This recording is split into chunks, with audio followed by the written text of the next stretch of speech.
Hello friends, welcome to chipza.com. Now in this lecture we will discuss some of the properties of acids. In our last video we have learned what are acids, and now we will discuss some of their properties. Acids, they have a sour taste. We have seen the fruits like lemon, orange, strawberry. We know that these are sour in taste and therefore they will be acidic. So that's why we call these fruits as acidic fruits, because they are acidic in nature, and acids, they are sour in taste, right? Acids turn blue litmus red. Okay, it turns the blue litmus red because litmus is actually purple in color. In basic medium is blue, but in acidic medium it's red in color. So if you take a blue litmus paper and dip in an acidic solution, it will turn it into the red.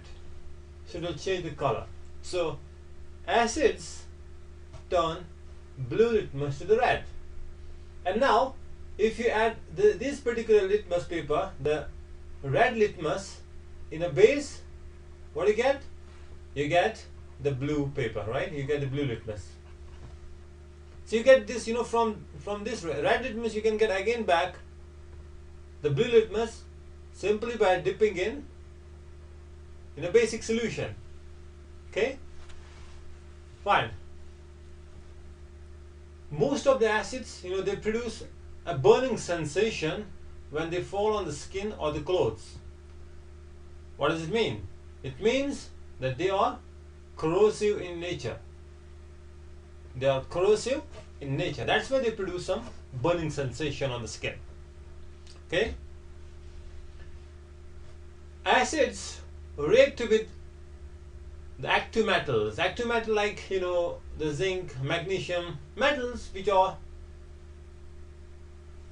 higher in the reactivity series, right? Which are more reactive than hydrogen in the activity series. And activity series we have learned in the metals and the non-metals. So acids react with the metals and they form the metal salts and the hydrogen gas. So basically this is a kind of a displacement reaction. When you react the metal with the acids like HCl, hydrogen can be displaced by the metals. So hydrogen is being displaced by the metal because here particular zinc, this metal zinc is more reactive than hydrogen, so it displaces the hydrogen here and it forms the metal salt and you get the hydrogen gas. Same is the case with the magnesium. Magnesium is also very reactive. Even magnesium is more reactive than zinc, so it will also react with the hydrochloric acid. It will also displace the hydrogen from the acids and produce the hydrogen gas and the metal salt. So we can say in general, when metal reacts with the acid, it forms the metal salt and the hydrogen gas. Let's see here one of the experiments in which we take these two metals, zinc and the magnesium, and react with the hydrochloric acid, and let's see how they react. Now let's see what happens if I put some magnesium in it, right? Let's, this is an HCl solution, and I'll add some magnesium, a magnesium strip in the HCl. These are the two acidic solutions, right? HCl, you can see quickly the hydrogen gas is formed, right? You can see the bubbles of hydrogen gas coming out immediately once I add the magnesium. And once I add the zinc over here in the other acid, this is HCl, both acids, same concentration, but the metals are different. You have a magnesium in this one, you have a zinc here. The zinc reacts very slowly, okay, doesn't react so fast. Magnesium, it reacts vigorously. You can see the hydrogen gas quickly coming out. It means that magnesium is more reactive than the zinc. Reaction of the magnesium with HCl is much faster than the reaction of a zinc with HCl. Okay, you can see the hydrogen gas coming out from the zinc as well as from the magnesium, but magnesium more reactive than the zinc. However, in both the cases you get the hydrogen gas.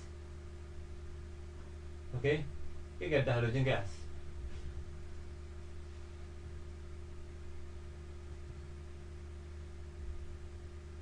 So magnesium, it means, is more reactive.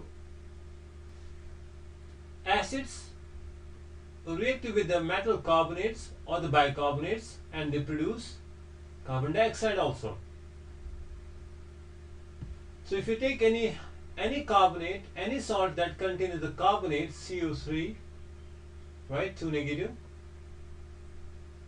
and if I add some acid in it, the carbonate will be converted into carbon dioxide and water with the acid, and you get the metal salt. The metal reacts with the acid and forms the salt. So when you react a metal carbonate with acid, we get a salt plus carbon dioxide plus water. So it's the carbonate which actually converts into the carbon dioxide by the action of hydrogen from the acids.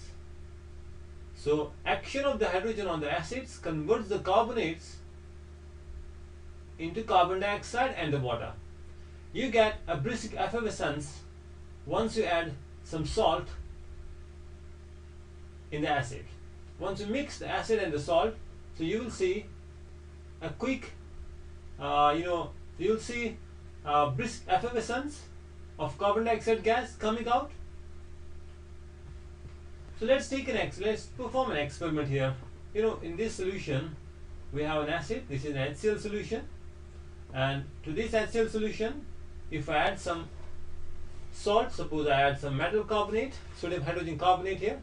Okay, so let's see what happens, how quickly you get the carbon dioxide gas. Okay, let's see how quickly we get this carbon dioxide gas. Let's see how quickly they react. Here it is. This is an acid, and let me put some bicarbonate, this is actually the sodium bicarbonate, NaHCO3, and you can see quickly the gas comes out. It is actually the carbon dioxide gas which is coming out from the salt. As soon as the two substances mix, you get the carbon dioxide gas quickly, very quickly.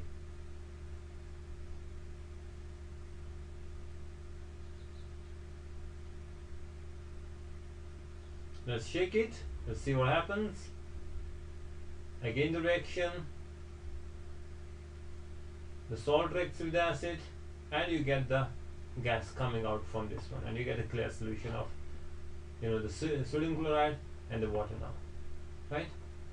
It will be the NaCl and the water, because the carbonate converts into carbon dioxide and that escapes from the solution. So acids react with the carbonates, whether it is a simple carbonate or a bicarbonate also, right? It can react with the carbonates or the bicarbonates and form the salt, carbon dioxide and the water. Like the calcium carbonate reacts with the HCl, it forms calcium chloride, water and the carbon dioxide again. Acids, we know they react with the bases and they form the salt and the water. So when you react an acid with the base, what do we get? We get a salt and the water, and the reaction is called the neutralization reaction because the two substances neutralize each other. Acid neutralizes the base and the base neutralizes the acid. So you get a salt and the water. Suppose we take HCl, react with the sodium hydroxide, hydrogen, and the OH, it forms water. The sodium reacts with the chlorine and forms NaCl. If I take sodium hydroxide, which is a base, and if I react it with the H2SO4, the sulfuric acid, what should I get? The sodium and sulfate react and form the sodium sulfate, Na2SO4, plus you get the water. So again you get a salt plus water when you react acid and the base. So in acid-base reaction, you always get a salt plus water. Let's see one of the reactions here and see how an acid reacts with a base. This is HCl, this is NaOH. In the HCl solution, I have added 1 drop of a phenolphthalein as an indicator that can actually tell us the end point of a reaction. Okay? So this is acid, and therefore in the acidic medium phenolphthalein will be colorless. And once you add some NaOH in it, this is the acid, this is HCl here. Okay, this is HCl and it contains phenolphthalein which is colorless, right, in the acidic medium. Once I add the sodium hydroxide which is here, once I add sodium hydroxide drop by drop, in it, so you can see the solution turns pink. But the pink color disappears because all of the sodium hydroxide that you add in it gets neutralized in the acid. And since it contains large amount of an acid, so therefore the color disappears, okay, because it contains a lot of acid and the sodium hydroxide that is coming from the top in the solution gets neutralized and the pink color disappears, because in this mixture we have a phenolphthalein as well, right? Phenolphthalein changes the color.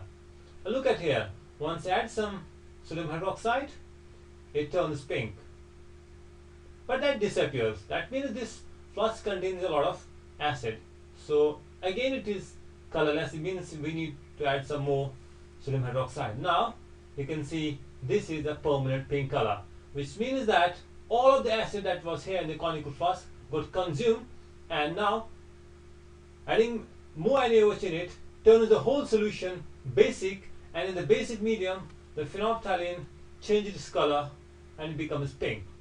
Okay, so phenolphthalein we use here to find the end point of a reaction. Okay, this is how an acid and the base reacts, how they get neutralized, right? Acids also react with the metal oxides and they form the salt and the water. Exactly the same acids react with the bases. When you take a base that reacts with the acid, you get a salt plus water. If you take a metal oxide, that also reacts with the acid to form the salt and the water. For example, if you take copper oxide, you react with the HCl, you get the copper chloride and the water. So therefore, we can get a conclusion that the metal oxides are basic in nature as they neutralize the effect of the acids. So metal oxides, which are basic in nature, will react with the acids and they form the salt and the water. Hope you got the concept. Thanks for watching the video. Bye for now.